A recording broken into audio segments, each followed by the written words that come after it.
لله رب العالمين الصلاة والسلام على رسول الأمين وعلى آله وصحبه أجمعين رب اشرح لي صدري ويسر لي أمري واحلل عقدة من لساني يفقهوا قولي ربنا زدنا علما. Okay, today see how it's coinciding that we're going to be doing Surah Isra and Surah Al-Kahf. Surah Al-Kahf is the surah that we recite on Fridays, right? And it's coinciding on a Friday. The people on the cave. Yeah, the people of the cave, that story is also there. Okay, so both of these surahs are Makki surahs, okay? And I was reading that these surahs were kind of, in one place I actually read that this surah was revealed 1 year before Hijrah, and I have also I also heard that this surah was one of the earlier surahs to be revealed. Okay? Is this Makki Surah? Yeah, Makki surah before Hijrah. Okay, so Makki surah. So first to go over Surah Al-Isra, and both of them are kind of like twins, because both the surah addresses the Jews and the Christians. So, for example, Surah Al-Isra, the other name of Surah Al-Isra is Bani Israel. Okay? Yeah, it's Bani Israel, and the story of Musa alayhi salam is being mentioned. Fir'aun is being mentioned. How Musa alayhi salam came with, showed Fir'aun 9 signs, showed the Bani Israel itself 9 signs. And then, yeah, things like that. But the surah starts with referencing to Isra and Mi'raj. That's why the surah, not Mi'raj, referencing to Isra. Okay? The surah starts, the first ayah is starting with that. I'll read it. Bismillahir Rahmanir Rahim. سبحان الذي أسرى بعبده ليلا من المسجد الحرام إلى المسجد الأقصى الذي باركنا حوله لنريه من آياتنا إنه هو السميع البصير. The meaning is سبحان الذي, like you are glorifying Allah, glory be to Him, to Allah, who took His devotee, meaning who took His abdihi, His slave, to in the night, meaning Muhammad sallallahu alaihi wasallam, one night from Masjid al-Aqsa, from Masjid al-Haram in Mecca to Masjid al-Aqsa in Jerusalem. And Allah is saying how the vicinity of that Masjid al-Aqsa is blessed. Okay, so we know that Masjid al-Aqsa is blessed, it's holy. Okay, so that we may show Him some of our signs. Allah is showing His signs to Prophet Muhammad sallallahu alaihi wasallam. We know the story of Isra and Mi'raj, right? How Jibreel alayhi salam comes with on the Buraq and takes him to Masjid al-Aqsa, and no time from the world is lost. Okay, before anyone even missed Rasulullah sallallahu alaihi wasallam, he is back. His bed was still like warm. Yeah. No time from the dunya sense is Did missing. it like pause? It's kind of like that, right? Like how you see in some movies and read in some books. It's like as the time paused for this world. Okay, but Rasulullah sallallahu alaihi wasallam had so many experiences in that time. He went to, he was taken to Masjid al-Aqsa. Over there, over there he actually met all the prophets. He led all the prophets in Salah in Masjid al-Aqsa. Okay, he tied the Buraq. Remember we saw all those videos where Yasir Qadi showed us all the different sites, right? Inshallah, may Allah grant us all tawfiq to go visit Masjid al-Aqsa and be able to see all that with our own eyes. Ameen. And then, so he went there, he had all that experiences. It's in different hadith, it is described in detail. And after that, Jibreel alayhi salam will take Rasulullah sallallahu alayhi wasallam to the heavens. Okay, over there in each heavens he meets a prophet, and then then Jibreel alayhi salam takes him to Allah, and over there he goes and meets Allah, and then that's this when he receives the salah. We know that story, right? And he receives Amana Rasul. Okay, so and then Wait, Musa alayhi salam what are the yeah. what is the order of the prophets that he meets? Like, isn't there like It's just so that's that how surah that received was it. revealed to him at that time was probably very like important, right? Those ayahs. that Yeah, were those ayahs are revealed. very Isn't important. it? Mm-hmm. Is Yeah. it the And then he comes back, and then the next day when he's telling the story to the Sahaba, when Abu Bakr radiallahu anh hears the story, he's immediately like, if the Prophet has said that, then it is true. No one believed him when he said that it Yeah. happened in one night that he went all the way. Everybody had a hard time believing it. Of course, the believers believed him, but Abu Bakr radiallahu anh is specially mentioned because he immediately just accepted it. And Yes, that's the non-Muslims. the non-Muslims basically made fun of him and disbelieved. one time you told me Mhm. that the believers, if Muhammad sallallahu alayhi wa sallam said there's an army in the back of this mountain, they would believe it. That's how much they believe. Yeah, they would believe anything Rasulullah sallallahu alaihi wasallam said. Okay, so that is the brief story of Isra from the beginning of the surah, and then I'm going to jump to the part where I remember when as kids we were made to memorize this part of the surah. Basically, this part of the surah is commandments or like laws and guidance, what we should do, what we should not do, those kind of things. It's like each ayah is addressing one thing. Okay, and when you read the meaning, you will notice that some of them are etiquettes, like our manners, akhlaq. Some of them are like moral issues, like modesty issues. Okay, some of them are like for example, don't walk arrogantly. So, matters of the heart, right? Don't be arrogant. Some of them are like most important one. Okay, and then we'll move to Surah Al-Kahf, inshallah. Okay. No, actually one more thing, and then we'll move to Surah Al-Kahf. Okay. Okay. So, أعوذ بالله من الشيطان الرجيم. وقضى ربك ألا تعبدوا إلا إياه وبالوالدين إحسانا إما يبلغن عندك الكبر أحدهما أو كلاهما فلا تقل لهما أف ولا تنهرهما وقل لهما قولا كريما واخفض لهما جناح الذل من الرحمة وقل رب ارحمهما كما ربياني صغيرا. Okay, so Allah is talking. First he starts with Allah has decreed, your Rabb has decreed that you do not worship anyone, like we are not supposed to, it's talking about Tawheed. Do not worship anyone but Allah. Okay, do not do ibadah to anyone but Allah. And then after that, right after Allah talks about Tawheed and not worshipping anybody, the second most important relationship in our life is the parents. Okay, so after first Allah is talking about we are slaves of Allah, our relationship with Allah. Don't worship anybody but Him.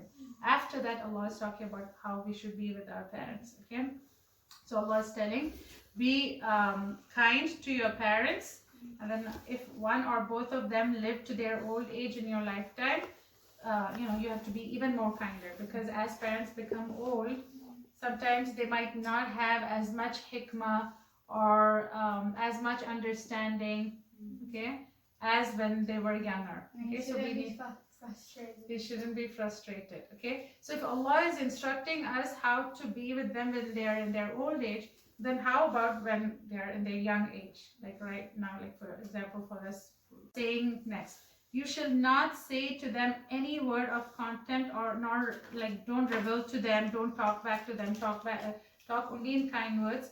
And as an example, Allah is saying, do not even say oof. When you say oof, it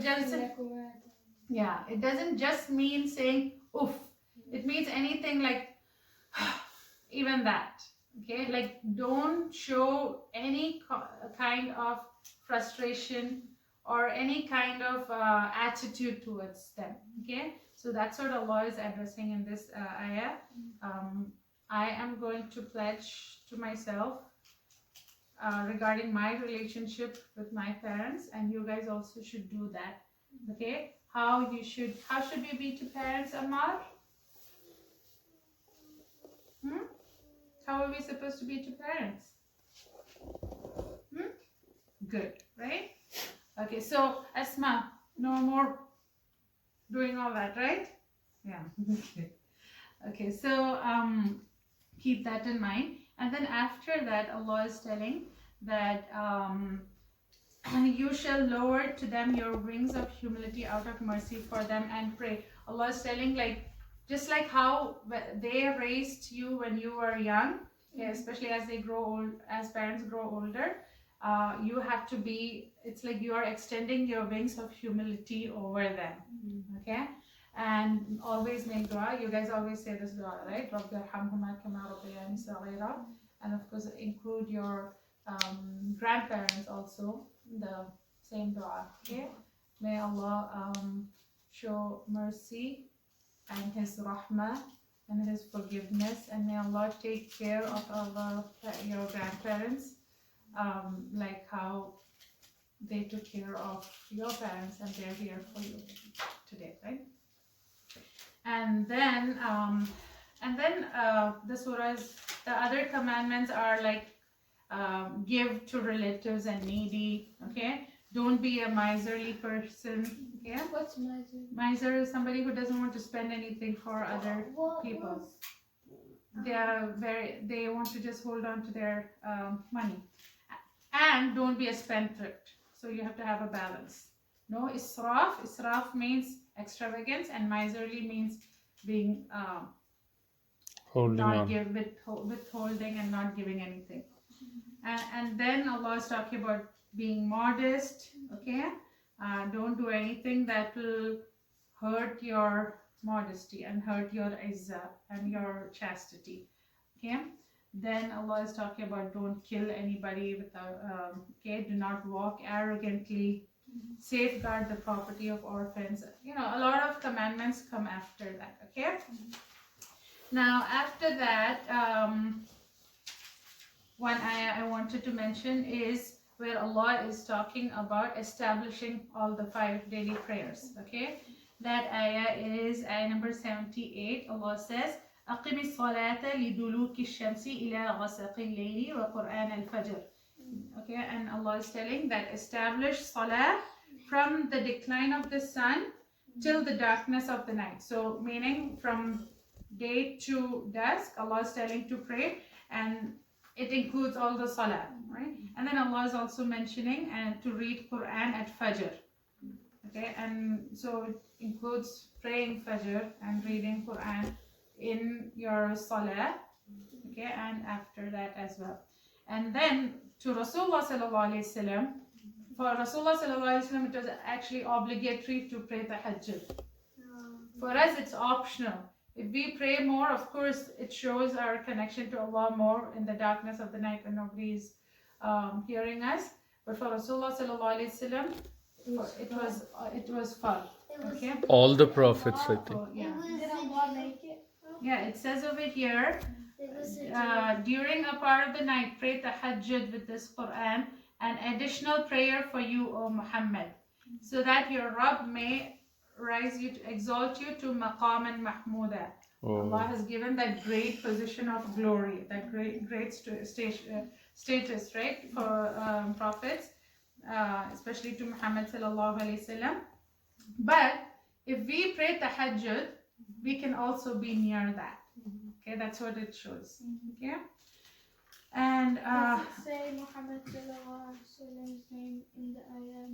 no, but it says the maqam al-mahmuda is a position for Rasulullah sallallahu alaihi wasallam. So we know that it is addressing Muhammad sallallahu alaihi wasallam. Right? Yeah, we say that in the dua after adhan. Oh, yeah. اللهم رب هذه دعوة التامة والصلاة القائمة آت محمد الوسيلة والفضيلة ودرجة رفيعة وابعثه مقاما محمودا التي وعدته. Okay. Now after that, okay. Now there's one more ayah that I was going to talk about, but that is kind of connected to Surah Al-Kahf, so we can move on to that. Can you guys guess which that ayah would be that is connected to Surah Al-Kahf story? Something to do with the cave. Something to do with The revelation story of Surah Al-Kahf? Okay, let's move on to Surah Al-Kahf. Surah Al-Kahf, we have learned this surah in detail. Okay, remember there will be some Jews that will come and ask Oh, the yeah. three questions. Okay. Yeah, Those the three questions. The person who traveled east west, Yeah, that is one question. the people of the cave, and then about the soul. About the soul. So about the soul, Allah is telling in Surah Isra, where they يسألونك عن الروح قل الروح من أمر ربي. Like they ask you about the ruh, say the knowledge of the ruh is with the matter of the ruh is, the only Allah has the knowledge of it. Okay, so Surah Al-Kahf basically was revealed when you guys know the story. The Jews, as the Quraysh seek help from the Jews in Medina, or the Jews ask the Quraysh, oh, why don't you guys, they kind of tag team and they say, let's go ask Muhammad the three questions. Okay, if he's able to answer, then he's a true But prophet. we know that the 3 questions came from the Jews because of course. Yeah. So the first question was the story of the people of the cave. The second one was the man, like Asma said, the man who traveled from east to west. And then the third one was about the ruh. Okay. So the story of the cave is being mentioned here. Okay. What are they running away from? The king. What from the king? Oh, okay. So they're running away from the king, and then And their own people, because they were being persecuted for what? For believing in Allah and for wanting to live by Tawheed, whereas the people over there didn't want to live by Tawheed. They were idol worshippers. Were they after Isa alayhi salam, or were they before Isa alayhi salam? It's after Isa. No, it was. I'm not able to remember. It was before. It was before Isa alayhi salam. Yeah, it was before Isa alayhi salam. Yeah, after Isa alayhi salam, there were no other prophets. Oh, but not that the people of the cave were prophets. I just remember that. But yeah, the story happened before Isa alayhi salam. Okay, so the story of the cave is being mentioned. Okay, and the important thing over there is what they stood up for. Okay, they gave up everything for being Muslim. Yeah. Okay, so because we have done that before, I'm not going to go in detail.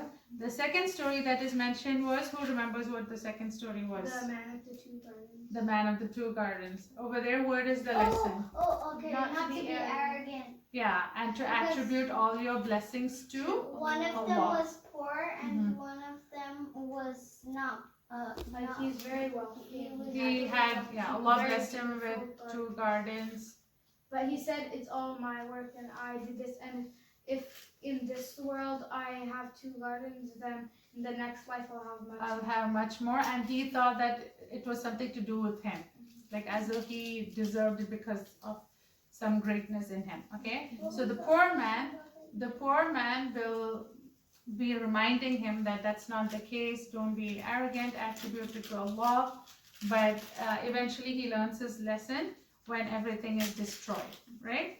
Now, what is the third story that was mentioned? When the Quraysh will come to Muhammad sallallahu alayhi wa sallam and will say, we'll be Muslims or we'll believe your message. We listen to you. Yeah, if you don't sit with the Poor people. where the people smell like sweat. Yeah, so that's when the story of the 2 gardens are revealed. What you just said is not really mentioned in the surah. Because of that incident is why the story of the 2 gardens is kind of mentioned. But it's kind of had a slight should have. Yeah. Is Musa alayhi salam and Al-Khidr story. Okay. Over there, what's the takeaway from that? Again, the knowledge. Don't be proud of your knowledge. There's always somebody more knowledgeable than you. And even that knowledge, whatever we have, it's nothing compared to what Allah has, and Allah, we know only what Allah has chosen for us to know. So you can never say that, oh, I have more knowledge than this person. It's And also, knowledge is a blessing from Allah. without knowing like why someone's doing something, you shouldn't like Question. Yeah, that's also another valuable lesson that we can learn from what Ahmed said from Musa alayhi salam and Khidr's story, is that when you see somebody do something, maybe they have a reason why they're doing certain things. So do not judge them. That's a very good lesson from that story. Oh, wait, use my pen. Okay. So story of Musa alayhi salam and Khidr, and finally the story of Dhul Qarnayn, the man who traveled from east to west, and wherever he went, he gave benefit. So the lesson for us in that is, wherever you go, think of spreading benefit. And again, he was a very powerful king. Okay, he was a very powerful leader, but he wasn't arrogant about it. He wasn't proud of it, and he was he still was humble and helped the people. Yeah. Okay. And another very valuable lesson, like when you connect the stories, is in this story, he Dhul Qarnayn, he has so much because he's like the king and he has so much, but he's not as arrogant as some who just had 2 gardens. You can connect that also together. And finally, actually 2 more things that you can learn from this is how all these 4 stories ultimately again connect us back to the Day of Judgment, Tawheed, okay, and purging faith of all alien concepts. Remember we learned, okay, and the Day of Resurrection, okay, and again that can be connected to another theme in the surah, which is about saying Insha'Allah. Okay. Whether you take the story of the 2 gardens, or you take the story of Al-Khidr, okay, all those stories can be connected to how everything happens only if Allah wills, and that's why we say Inshallah. Okay. And the story of Dhul Qarnayn is when the Yajuj and Majuj are being mentioned, right, and how they'll eventually be able to break free and come out, break the wall and come out when Inshallah is when they mention Inshallah. Okay. And this surah ends with Suratul Kahf ends finally by saying that Muhammad sallallahu alaihi wasallam is but a human being. Okay, he's a Rasul, but he's a human being. Okay, it ends with قُلْ إِنَّمَا أَنَا بَشَرٌ مِثْلُكُمْ يُوحَى إِلَيَّ أَنَّمَا إِلَهُكُمْ إِلَهٌ وَاحِدٌ فَمَنْ كَانَ يَرْجُو لِقَاءَ رَبِّهِ فَلْيَعْمَلْ عَمَلًا صَالِحًا وَلَا يُشْرِكْ بِعِبَادَةِ رَبِّهِ أَحَدًا. O Muhammad, tell them I am but a human being like you. The revelation is sent to me to declare that your God is one God. Therefore, whoever hopes to meet with Allah, what should he do? فَلْيَعْمَلْ عَمَلًا صَالِحًا. Let him do good deeds. وَلَا يُشْرِكْ بِعِبَادَةِ رَبِّهِ أَحَدًا. And do not join any other deity in worship along with Rabb. Okay, that's how these 2 surahs end. And these 2 surahs are also addressing the Bani Israel and the Jews and the Christians. Okay, and the Jews, and then the next surah that we'll do is Maryam. Yeah, it's associated with the Christians, right? You see how even the order of the surahs, they kind of go, there's a flow to it, right? Yeah, and Allah didn't make the order, it's the Sahabas who did it, and they must have thought Allah about it when they were doing it. Yeah. Okay. And some of the order was given by when Jibreel alayhi salam would recite the Quran to Nabi sallallahu alayhi wasallam. That order was also mentioned. Okay. سبحانك اللهم وبحمدك نشهد أن لا إله إلا أنت نستغفرك ونتوب إليك. السلام عليكم ورحمة الله.